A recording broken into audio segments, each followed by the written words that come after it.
lahat ng tao may intindihan yung reason ko. I mean, hindi lahat ng tao magugustuhan ko ano yung ginagawa ko. Hindi lahat ng tao ma-appreciate ko ano yung ginagawa ko. Even though pagod ako, pinupulis ko lahat ng test ko, never nilang ma-appreciate or never nilang maintindihan kasi ang makikita lang nila lagi yung mali. So, I don't need validation from other people because I love myself and I have my own family to validate me. Hindi, totoo yan. And marami naman nagmamahal sa akin. Hindi ko kailangan i-please yung mga tao na gustuhin ako, intindihin ako.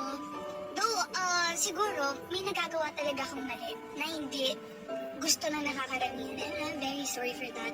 Sorry for disappointing you all. But yeah, I'm still learning. And I'm willing to learn. Starting ngayon, wala na kayong makikita na, I mean, hindi na kayo makakita ng kahit anong bad sa akin. Siguro, yung mga inaano kasi sa akin from my past. And ang pangit, Ngayon ka natututo. yes, ang pangit kasi lumaban pag ginamit yung past mo. Tama. Hindi mo may-explain. Hindi mo may-explain sa kanila, nagbago ka na. Kasi nga, yun yung tumatak sa kanila.